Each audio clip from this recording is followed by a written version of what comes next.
Media మిత్రులకి నమస్కారం. ఈ యొక్క సమావేశానికి ముఖ్య అతిథిగా విచ్చేసిన డిసిసి అధ్యక్షులు మానల మోహన్ రెడ్డి గారికి,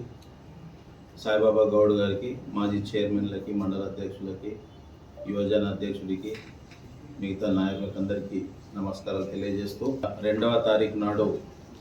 మన ఏఐసిసి ఇన్ఛార్జ్ మీనాక్షి నటరాజన్ గారు, అదే రకంగా మన ఇందూరు బిడ్డ పిసిసి అధ్యక్షులు మహేష్ కుమార్ గౌడ్ గారు, మన మాజీ మంత్రివర్యులు సుదర్శన్ రెడ్డి గారు, షబీర్ అలీ గారు, భూపతి రెడ్డి గారు, సునీల్ గారు, మిగతా ఉమ్మడి జిల్లా నాయకులు, చైర్మన్లు అందరూ కూడా ఆలూరు నుండి ఆర్మూర్ బస్టాండ్ వరకు ఏదైతే సుమారు 10 కిలోమీటర్ల పాదయాత్రలో భాగంగా వస్తున్న మీనాక్షి నటరాజన్ గారికి, మహేష్ కుమార్ గౌడ్ గారి యొక్క కార్యక్రమాన్ని అందరూ కూడా పాల్గొని విజయవంతం చేయాల్సిందిగా కోరుకుంటున్నాను. అంతేకాకుండా పాదయాత్ర అయిపోగానే రాత్రి ఆర్మూర్లోనే బస చేసి పొద్దున 7 గంటలకి భాగంగా గోల్ బంగ్లా నుంచి కింద నెహ్రూ విగ్రహం వరకు, అదే రకంగా అక్కడ ఉన్న టెంపుల్స్ వరకు వెళ్ళి శ్రమదాన కార్యక్రమంలో 2 గంటల సేపు పాల్గొని దాని తర్వాత బ్రేక్ఫాస్ట్ చేసినాక అర్గుల్లోని పీవీఆర్ యమునా ఫంక్షన్ హాల్లో నిజామాబాద్ ఉమ్మడి జిల్లాకు సంబంధించిన ముఖ్య నాయకుల సమావేశంలో పాల్గొనడం జరుగుతుంది. కనుక పెద్ద మొత్తంలో ఆర్మూర్ నియోజకవర్గమే కాకుండా చుట్టుపక్కల ఉన్న నియోజకవర్గాల నుంచి కూడా పెద్ద మొత్తంలో పాల్గొని ఈ యొక్క పాదయాత్రని విజయవంతం చేయాల్సిందిగా ప్రతి ఒక్క కాంగ్రెస్ కుటుంబ సభ్యులనే కాకుండా అన్ని కుల సంఘాలని కూడా కోరడం జరుగుతుంది. ఈ యొక్క పాదయాత్ర యొక్క ముఖ్య ఉద్దేశం జై బాపు, జై భీమ్, జై సంవిధాన్. గతంలోనే ప్రతి గ్రామంలో, మున్సిపాలిటీ వార్డులలో మేము నిర్వహించడం జరిగింది. ఇందులో భాగంగా రాష్ట్రంలో 6 నియోజకవర్గాల్లో ఈ యొక్క కార్యక్రమాన్ని మొదటి దఫాగా ఈ రోజు నుంచి ప్రారంభించడం జరిగింది. ఎల్లుండి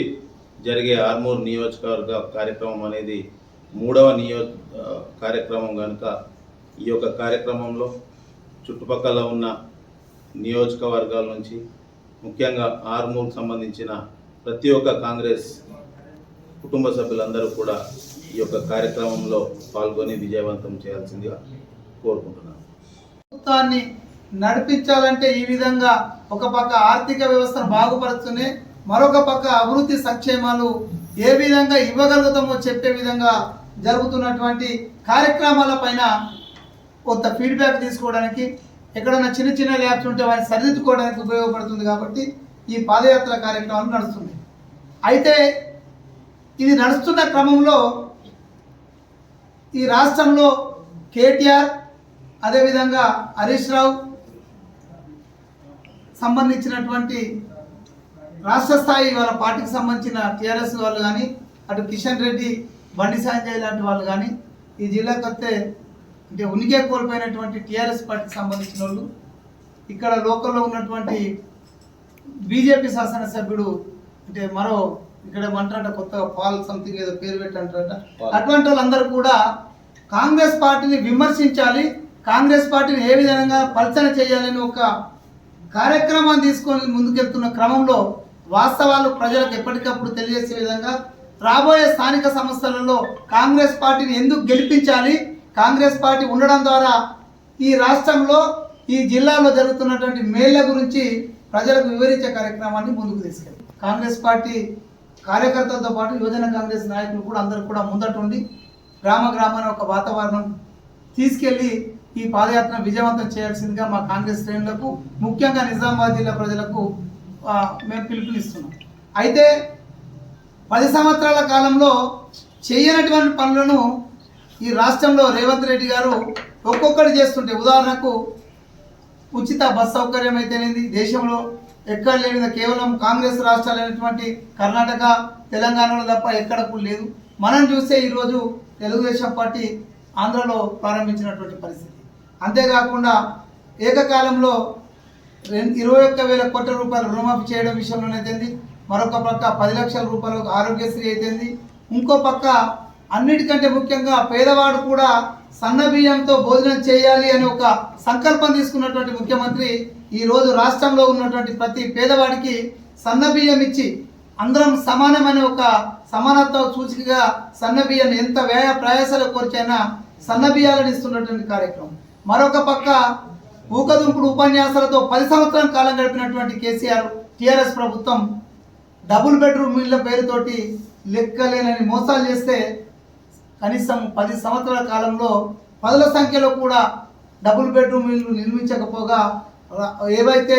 నిరుపేదల యొక్క గృహ ఆలోచనను ఆవిరి చేసినటువంటి టీఆర్ఎస్ ప్రభుత్వానికి ఈరోజు రేవంత్ రెడ్డి గారు ముఖ్యమంత్రి అయిన తర్వాత నియోజకవర్గానికి 3,500 ఇళ్ల చొప్పున మొదటి సంవత్సరంలోనే మేము మంజూరు ఇచ్చినామంటే కాంగ్రెస్ పార్టీ యొక్క ఘనతను జీర్ణించుకోలేక. ఇంతేకాదు ఈరోజు రేషన్ కార్డులు గతంలో రాజశేఖర రెడ్డి గారు కిరణ్ రెడ్డి గారు ఉన్నప్పుడు ఇచ్చినటువంటి రేషన్ కార్డుల విషయంలో 10 సంవత్సరాల కాలంలో కనీసం పిల్లలు పెరిగితే వాళ్ళని యాడ్ చేయలేరు. అదేవిధంగా కొత్త రేషన్ కార్డులు వేరే పడ్డ అంటే ఇద్దరు కుటుంబాలు ఇద్దరు అన్నదమ్ములు వేరే పడితే కూడా వాళ్ళకు కూడా రేషన్ కార్డు ఇవ్వలేనటువంటి పరిస్థితి నుంచి ఈరోజు రేషన్ కార్డు ఎప్పుడంటే అప్పుడు తీసుకోవచ్చు అనే ఒక పరిస్థితిని కల్పించినటువంటి క్రమంలో వీటిని జీర్ణించుకోలేని ప్రతిపక్షాలు కాంగ్రెస్ ప్రభుత్వం పైన కాంగ్రెస్ పార్టీ పైన ఒక లేనిపోని ఆరోపణలు చేసి చులకన చేసే ప్రయత్నం చేస్తుంది. వాటన్నిటిపైన కాంగ్రెస్ పార్టీ ఎప్పటికప్పుడు వరకు తిప్పికొట్టే ప్రయత్నం చేస్తున్నాం. అన్నిటికంటే ముఖ్యంగా ఈ పాదయాత్రలో కాంగ్రెస్ పార్టీ ఒక సామాజిక న్యాయానికి సంబంధించిన అంశాలను కూడా, ఎందుకంటే జై బాబు జై భీమ్ జై సంవిధానం కార్యక్రమంలో ప్రధాన ఉద్దేశం ఏంటంటే అన్ని వర్గాల వాళ్ళం అందరం సమానం అనే కార్యక్రమంలో ఈరోజు రాహుల్ గాంధీ గారు తీసుకున్నటువంటి ఏదైతే నిర్ణయం ఉందో దాన్ని తూచా తప్పకుండా ఈ దేశంలోనే నెంబర్ 1గా కుల గణన చేసి బీసీలకు 42% రిజర్వేషన్లు ఇచ్చే కార్యక్రమాన్ని ఈ రాష్ట్ర ప్రభుత్వం తీసుకుంటే ఇక మాకు ఉనికే ప్రశ్నార్థకమవుతుందని భావించినటువంటి బీజేపీ లాంటి అంటే వాళ్ళు ఎంత అంటే మూర్ఖంగా వ్యవహారం చేస్తున్నారంటే బండి సంజయ్ కిషన్ రెడ్డిలు మాట్లాడుతూ బీసీ 42%లో 10% మైనార్టీలకే రిజర్వేషన్ ఉంది కాబట్టి వాళ్ళకే వస్తుందని చెప్పడం ఏదైతుందో వాళ్ళు ఎంత తెలివి తక్కువ వాళ్ళు, తెలివి లేని వాళ్ళు అని మీరు ఒకసారి పత్రికా సోదరుల ద్వారా ఈ ప్రజలు గమనించాలని ఈ సందర్భంగా రిక్వెస్ట్ చేస్తున్నాం. ఎందుకంటే వాళ్ళకు సంబంధించినటువంటి వివిధ రాష్ట్రాలలో ఈరోజు ఈడబ్ల్యూఎస్ రిజర్వేషన్ 10% ఇచ్చినటువంటి కేంద్ర ప్రభుత్వం అందులో మరి మైనార్టీలకు వాటా ఉందా లేదని చెప్పంటే మాత్రం దాని గురించి మాట్లాడు. ఎప్పటికప్పుడు కూలగొట్టుడు ఎగ్గొట్టుడు ఇటువంటి మాటలు తప్ప వాస్తవాలను మాట్లాడడానికి బీజేపీకి సంబంధించిన ఎమ్మెల్యేలకు కానీ ఎంపీలకు కానీ నోరు రాకపోవడం బాధాకరం. ఇవాళ దేశంలోనే 42% రిజర్వేషన్ అనే కార్యక్రమాన్ని తీసుకుంటుంటే దేశవ్యాప్తంగా ఒక అలజడి జరుగుతుంటే కానీ దాన్ని భరించలేము బతకలేము అని బీజేపీ టీఆర్ఎస్ వాళ్ళు ఇవాళ బేంబలెత్తిపోయి మాపై లేనిపోని ఆరోపణలు చేస్తున్నారు. ఇది ప్రజలు గమనించాలని ఈ సందర్భంగా విజ్ఞప్తి చేస్తున్నాం. ఇక తంతలేవనుడు గోక్తలేస్తాడు అన్నట్టు గత 18 నెలలుగా ఫామ్ హౌస్లనే పడుకున్నటువంటి కేసీఆర్ ఇప్పుడు ఢిల్లీకి పుట్టిన తర్వాత బీసీ బిల్లు ఇప్పుడు ఏదో 8వ తారీఖు నాడట కరీంనగర్లో బీసీ మహాజన సభ పెడతామటని ఒక థర్డ్ క్లాస్ ఆలోచనతో ముందుకు వస్తున్న పరిస్థితుల్ని ప్రజలు గమనించమని కోరుకుంటూ దయచేసి ఈ ప్రాంతంలో ఉన్నటువంటి ఈ నిజామాబాద్ జిల్లాకు సంబంధించిన ప్రజలను రైతులను రైతు కూలీలను రిక్వెస్ట్ చేసేది ఏంటంటే రేపు రాబోయే 2వ తేదీ నాడు సాయంత్రం 4 గంటల నుండి ప్రారంభమయ్యే మీనాక్షి నటరాజన్ మా పిసిసి అధ్యక్షులు మహేష్ కుమార్ గౌడ్ గారి పాదయాత్రను విజయవంతం చేయండి. తద్వారా ఈ దేశంలో ఈ రాష్ట్రంలో సామాజిక న్యాయంతో పాటు అభివృద్ధి సంక్షేమాలను సమానంగా అందించే ఒక కార్యక్రమాన్ని మీరు బలపరిచిన వాళ్ళ సందర్భంగా తెలియజేస్తున్నారు.